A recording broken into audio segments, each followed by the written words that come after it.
Hi friends, welcome to AKP kitchen. இன்னைக்கு கிச்சனில் வந்து நம்ம ஒரு ஸ்நாக் ரெசிபி தான் பார்க்க போகிறோம். அதுக்கு முன்னால் இன்னைக்கு நாங்கள் கட்டிருக்கோம் பார்த்தீங்களா, இந்த சாரீ தான் நமக்கு கிளாட் ஃபேஷனில் சேல்ஸ்க்கு வந்திருக்கு. என் சாரியை பார்த்தோன்னே தெரியும், நம்ம இது வந்து எக்கச்சக்கமான பீசஸ் கொடுத்தாச்சு. திரும்பவும் ஜோதியா சார் எட்டான்னு கேட்டுகிட்டே இருந்தனால இன்னைக்கு ஜோதியா சாரி எப்போவுமே வந்து மருமக தான் இந்த சாரி கட்டி நீங்கள் பார்த்துருப்பீங்க சிங்கிள் ஃப்ளீட்டில். இன்னைக்கு நம்ம வந்து ஃப்ளீட் எடுத்து நம்ம ஏஜ் உள்ளவங்களும் இது கட்டினா சூப்பராக இருக்குங்கிறக்காக நான் இன்னைக்கு கட்டியிருக்கேன். ஓகேங்களா, இந்த சாரிக்கு முந்தி பாருங்கள் இந்த மாதிரி தான் வரும். அதே மாதிரி மருமக கட்டியிருக்க சாரி இன்னைக்கு நமக்கு சேல்ஸ்க்கு வந்திருக்கு. வெறும் 499 ரூபா மட்டும் தான். அழகான ஃபேன்சி சாரி. இதுக்கு ப்ளவுஸ் இந்த மாதிரி தான் இருக்கும். பேம்பம் ஃபுல்லாகவே உங்களுக்கு இந்த மாதிரி பேம்பம் டிசைன் கொடுத்துருப்பாங்க பாருங்க. முந்தி இதில் ஆனால் வந்து டிசைன் வேற வேறையா 4 கலர்ஸ் மட்டும் வந்திருக்கு. வேற வேற டிசைனில் வந்திருக்கு.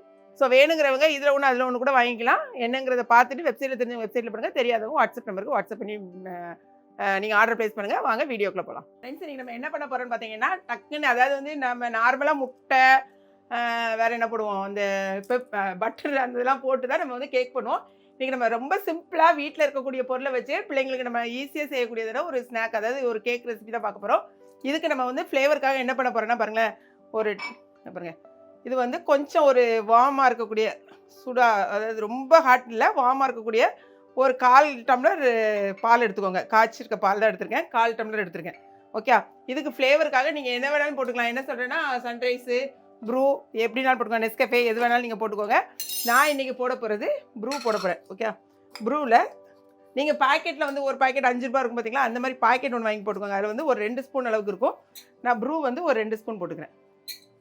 இது நம்ம வீட்டில் யூஸ் பண்ணுற ப்ரூ பாக்கெட்லேருந்து எடுத்து போட்டு நல்லா கலக்கி விட்டு வச்சுக்கோங்க. இதை நல்லா வந்து மிக்ஸ் பண்ணிக்கோங்க. இந்த ஃப்ளேவர் உங்களுக்கு கிடைக்கிறதுக்காக தான் இன்றைக்கி நம்ம அது பண்ண போகிறோம். இதை நல்லா கலக்கிட்டு ஒரு ஓரமாக எடுத்து வச்சுக்கலாம். ஓகே, இதை பாருங்கள். இது வந்து ப்ரூ தான் போடணுமான்னு கேட்காதீங்க. சன்ரைஸ் போடலாம், நெஸ்கஃபே போடலாம், எப்படி வேணாலும் போட்டுக்காங்க. இது வந்து தனியாக இருக்கட்டும். ஓகே, இப்போ நம்ம அடுத்தது என்னென்ன பொருள்லாம் நம்ம சேர்க்க போகிறோம்னு பார்த்தீங்கன்னா, ஒரு பவுல் எடுத்துக்கோங்க.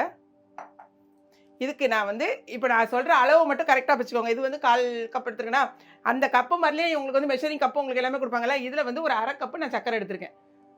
சுகர் வந்து 1/2 கப் எடுத்துக்கோங்க.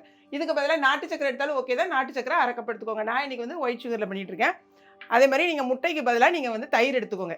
அதே மாதிரி 1/2 கப்பு, இந்த கப்புக்கு தான் அளவு நான் எடுத்திருந்தேன் சக்கரை, சீனி. அதே மாதிரி 1/2 கப்பு தயிர். இது எல்லாமே வந்து நமக்கு எப்படி இருக்கணும்னா, ஃப்ரிட்ஜிலலாம் இருக்கக்கூடாது, நார்மல் ரூம் டெம்பரேச்சரில் இருக்கும். நல்ல கட்டியான தயிர் வந்து 1/2 கப் எடுத்துக்கோங்க. இது கூடவே இப்போ நம்ம பால் எடுத்தோம் பார்த்தீங்களா, இதுலேயே வந்து நம்ம என்ன எடுத்துக்கிற போகிறோம், எண்ணெய் எடுத்துக்க போகிறோம். இந்த எண்ணெய் வந்து ஸ்மெல் வராத எண்ணெய் எடுத்துக்கணும். கடலெண்ணெய், நல்லெண்ணெய் அந்த மாதிரி ஐட்டம் உடத்தக்கூடாது. ஒரு 1/4 கப் அங்கே இதே அளவுக்கு 1/4 கப் எண்ணெய். அவ்வளோதான். இந்த 3ஐயும் நல்லா போட்டுட்டு நம்ம நல்லா மிக்ஸ் பண்ண போகிறோம். ஒரே ஒரு நிமிஷம் கழுவி எடுத்துடுறேன். இப்போ நம்ம சர்க்கரை, ஆயில், தயிர் இந்த 3ஐயும் போட்டு நல்லா இந்த மாதிரி கிளறி விட்டுட்டே இருக்கணும்.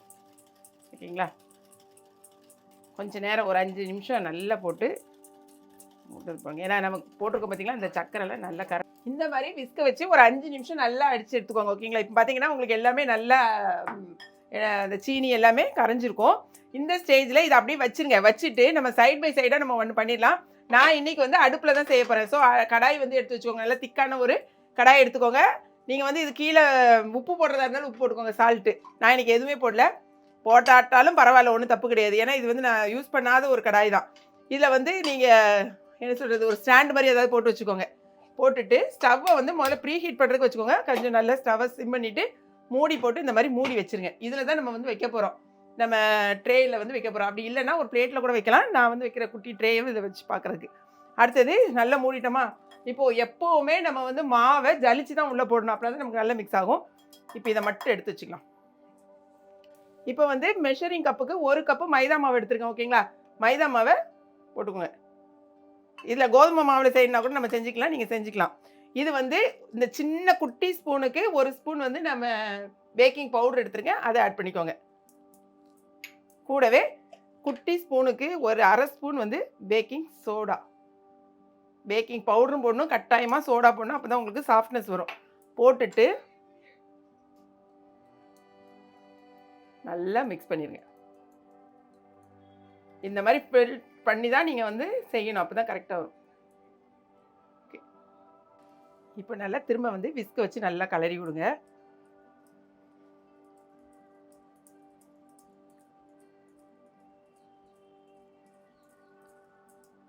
இந்த மாதிரி கிளறும் போதே கொஞ்சமாக நீங்கள் வந்து இதை ஆட் பண்ணிக்கோங்க.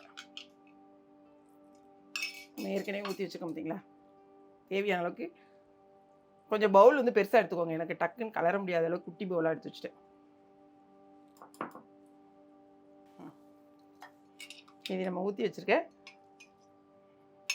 இது வந்து பாலும் ப்ரூவும். ஓகே, இப்போ நம்ம எல்லாத்தையும் ஊற்றி இந்த மாதிரி ஃபுல்லாக இன்னும் வந்து நல்லா எல்லாம் மிக்ஸ் ஆகிற மாதிரி நல்லா கிளறி விடுங்க. இப்போ நமக்கான பேட்டர் வந்து நமக்கு ரெடி ஆகிடுச்சு பாருங்கள். இந்த கன்சிஸ்டன்சியில் கரெக்டாக இருக்குது. இதான் நமக்கான பேட்டர் ரெடி ஆகிடுச்சு. இப்போ பேட்டர் இருக்குது நமக்கு, அதே மாதிரி ப்ரீ ஹீட் ஆகிட்டு இப்போ நம்ம வந்து இதில் வைக்க வேண்டியதான். நீங்கள் அவன் இருந்துச்சுன்னா மைக்ரோ அவனில் வச்சுருங்க. ஓகேங்களா, அது ரொம்பவே இன்னும் ஈஸியாக இருக்கும். நான் வந்து இந்த மாதிரி கேக்குக்கு இந்த மாதிரி ஒரு ட்ரே எடுத்து வச்சுருக்கேன். இதில் வந்து லைட்டாக ஆயில், அப்படி இல்லைன்னா நெய், இல்லைனா வந்து பட்டர், ஏதாவது ஒன்று வந்து நாங்கள் யூஸ் பண்ணிக்கணும். இது வந்து நான் பட்டர் ஷீட் எடுத்து வச்சுருக்கேன். முதல்ல லைட்டாக வந்து கொஞ்சமாக நான் வந்து நெய் ஊற்றிக்கிறேனே, லைட்டாக இதாக இருக்குது, நெய் எடுத்து நான் அப்ளை பண்ணிக்கிறேன். எல்லா இடமும் சுற்றி நெய்யை அப்ளை பண்ணிட்டீங்கன்னா உங்களுக்கு ஈஸியாக இருக்கும் எடுக்கிறதுக்கு. கட்டாயமாக நீங்கள் ஆயில் இல்லைன்னா நெய், பட்டர் எது வேணாலும் யூஸ் பண்ணிக்கலாம். ஃபுல்லாக போட்டுக்கோங்க. அதே மாதிரி பட்டர் பேப்பரை நான் அந்த ஷேப்புக்கே கரெக்டாக முதலே கட் பண்ணி வச்சுட்டேன்.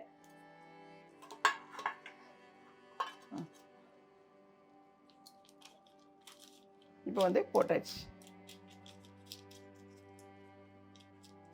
ஓகே, அவ்வளோதான். இப்போ நமக்கு மாவு வந்து ரெடியாக இருக்குது. நம்ம அதை அப்படியே ஊற்ற வேண்டியதான். இப்போது நம்ம பேட்டரை அதில் ஊற்றுங்க. இது எவ்வளோ ஈஸியாக இருக்குது பாருங்கள். நம்ம வந்து டைமே எடுக்காது உங்களுக்கு, ரொம்ப ரொம்ப ஈஸியாக இருக்கும். பிகினர்ஸ் கூட நீங்கள் இதை ஈஸியாக நம்ம செஞ்சிடலாம். இந்த அளவை மட்டும் கரெக்டாக வச்சுக்கோங்க. அதுக்காக தான் நான் 1/2 கப்பு 1/4 கப்பு அப்படின்லாம் சொல்லி உங்களுக்கு கொடுத்துருக்கேன். இப்போ இந்த மாதிரி 3/4 வச்சா போதும். இதுக்கு மேலே வந்து மாவு வச்சுறாங்க. எனக்கே கொஞ்சம் ஜாஸ்தி தான், ஏன்னா கொஞ்சம் ஃப்ளஃபியாக வரும். அதே மாதிரி ஏர் வந்து டைட் ஆகாமல் இருக்குது. கொஞ்சம் இந்த மாதிரி நல்லா தட்டிக்கணும். ஓகே, இப்போ எல்லாமே எடுத்து நம்ம ஊற்றியாச்சு. வீட்டில் எந்த பாத்திரம் இருக்கும், நல்லா ப்ரீ ஹீட் ஆகிட்டு நல்லா சூடாயிடுச்சு. இப்போ நான் இதை தூக்கி இதை வச்சிடுறேன். வச்சுட்டு ஒரு 30 நிமிஷம் எப்படி ஆகும், ஒரு 30 மினிட்ஸ் ஆகும். நீங்கள் இன்பிட்வீனில் நீங்கள் வந்து பார்த்தாலே தெரியும் எவ்வளோத்துக்கு ஃப்ளஃபியாக இருக்குன்னு. ஏன்னா நம்ம வந்து மிரரில் இந்த இதாக வச்சுருக்கோம் பார்த்தீங்களா, நல்ல கிளாஸ் தான். அது மாதிரி இந்த இருக்குது பார்த்தீங்களா, இதையும் வந்து நீங்கள் இந்த மாதிரி ஓட்டையே கொஞ்சம் இப்படி ஒரு பேப்பர் வச்சு மூடிக்கோங்க. ஒரு 20 மினிட்ஸ் 25 மினிட்ஸ்க்கு அப்புறமா பாருங்கள். பார்த்துட்டு உங்களுக்கு வெந்திருக்கான்னு பார்க்குறக்கு ஒரு ஸ்டிக்கை வந்து உள்ளே குத்தி பார்த்துட்டிங்கனாலே உங்களுக்கு தெரிஞ்சிடும். ஓகே, ஒரு 25 மினிட்ஸ் கழித்து நம்ம பார்க்கலாம். இப்போ பார்த்தீங்கன்னா மீடியமில் வச்சு கரெக்டாக ஒரு 30 to 35 மினிட்ஸ் ஆயிடுச்சு எனக்கு. நல்லா நமக்கு வந்து ஒரு குச்சி வச்சு நாங்கள் குத்தி பார்த்துட்டேன். அந்த அளவுக்கு நல்லா வந்து உங்களுக்கு வெந்திருக்கணும். இப்படி வச்சுட்டு இந்த மாதிரி ஒட்டாமல் வந்துச்சுன்னா நமக்கு வந்து அழகாக வெந்துட்டுன்னு அர்த்தம். இப்போ நம்ம ஸ்டவ்வெல்லாம் ஆஃப் பண்ணியாச்சு. ஒரு 10 நிமிஷம் அப்படியே கூல் பண்ண விட்டுருங்க. விட்டுட்டு தான் நம்ம எடுக்கணும். இப்போ அப்படியே விட்டுருங்க. விட்டுட்டு நம்ம அப்படியே திருப்பி போட்டாலே நம்ம ஃபுல்லாக பட்டர் பேப்பர் தான் போட்டுருக்கோம். ஈஸியாக நமக்கு வந்துடும். ஒரு 10 மினிட்ஸ் வெயிட் பண்ணலாம். இப்போ அப்படியே நம்ம மாற்றி போட்டுக்கலாம். என்ன பண்ண தெரியுமா, இப்படி வச்சுட்டு அப்படி மாற்றி போட்டு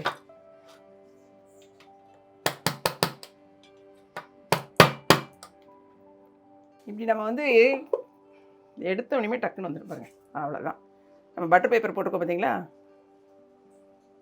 அது மாதிரி அவ்வளோ ஒரு சாஃப்ட். உங்களுக்கு பார்த்தா தெரியுதா எப்படி சாஃப்டாக வந்திருக்குன்னு. அதை அப்படி மாற்றி விட்டுருவோம். செம்ம சூப்பராக இருக்குது, அவ்வளோ ஒரு சாஃப்டாக. இப்போ நம்ம கட் பண்ணிடலாமா? கொஞ்சம் சூடு இருக்க தான் செய்யுது. கொஞ்சம் சூடு ஆறுன பிறகு கட் பண்ணுங்கள். அப்போ தான் உங்களுக்கு கரெக்டான ஷேப் வரும். கட் பண்ணி காமிக்கிறேன் பாருங்க.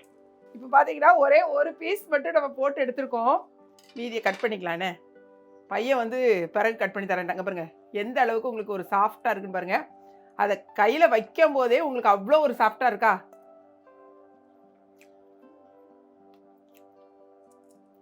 ஸ்வீட் வந்து கரெக்டாக இருக்குது. என்கிட்ட கேட்டிங்கன்னா நான் போட்டிருந்த அளவு அவ்வளோ பெர்ஃபெக்டாக இருக்குது. அந்த காஃபி பவுடர் போட்டுக்கிறதுனால ஒரு காஃபி டேஸ்ட் அந்த ஒரு செம்மையாக இருக்குது. அவ்வளோ ஒரு சாப்பிட்டுங்க பாருங்கள். அப்படி கையில் வைக்கும் போதே எப்படி வருதுன்னு பார்த்தீங்களா, இந்த அளவுக்கு உங்களுக்கு ஒரு நல்ல சாப்பிட்டா வரும். எப்படி பாருங்க, சாப்பிட்டா இருக்கா, எப்படி இருக்குது, சாப்பிட சூப்பராக இருக்கா, அந்த அளவுக்கு ரொம்பவே சூப்பராக இருக்குது. கட்டாயம் நீங்கள் ட்ரை பண்ணி பாருங்கள். கடையில் போனான்னா அந்த இது கிட்டத்தட்ட ஒரு 3/4 கிலோவுக்கு மேலே இருக்கும். என்ன ரேட் இருக்குன்னு நமக்கே தெரியும். வீட்லேயே ஹைஜீனிக்காக இந்த மாதிரி நம்ம பிள்ளைகளுக்கு செஞ்சு கொடுங்க. ஸ்நாக்ஸ் பாக்ஸ்லாம் இப்போ வந்து ஸ்கூலுக்கு போகிற பிள்ளைகளுக்கு கொடுப்பீங்க. அதுக்கு வந்து இது ரொம்பவே சூப்பராக இருக்கும். ஓகேங்களா, இது வந்து எனக்கு அதாவது நாங்கள் கொஞ்சம் கரெக்டாக இருக்கும் எங்களுக்குள்ள சுகர். உங்களுக்கு கொஞ்சம் சுகர் கூட வேணும் அப்படின்னு சொன்னீங்கன்னா ஒரு 3/4 கப் எடுத்துக்கோங்க. எனக்கு வந்து என் ஹஸ்பண்ட் கொஞ்சம் கம்மியாக தான் சுகர் எடுப்பாங்க, கரெக்டாக இருக்குது. அப்படி இல்லை சின்ன பிள்ளைங்களுக்கு கொஞ்சம் ஜாஸ்தியாக வேணும்னு நீங்கள் ஃபீல் பண்ணீங்கன்னா 3/4 கப் எடுத்துக்கோங்க. ஓகேங்களா? ரொம்பவே சூப்பரான ஒரு ரெசிபி நம்ம சொல்லி கொடுத்துருக்கோம். பிகினர்ஸ் கூட அழகாக செய்யலாம். செஞ்சுட்டு உங்கள் கமெண்ட்ஸ் சொல்லுங்கள். வீடியோ பிடிச்சிருக்குன்னு நினைக்கிறேன். பிடிச்சிருந்துச்சுன்னா லைக் பண்ணுங்கள். மறக்காமல் கிளாட் ஃபேஷனையும் ஏகேபி கிச்சனையும் சப்ஸ்கிரைப் பண்ணுங்கள். தேங்க்ஸ் ஃபார் வாட்சிங். சூப்பர்.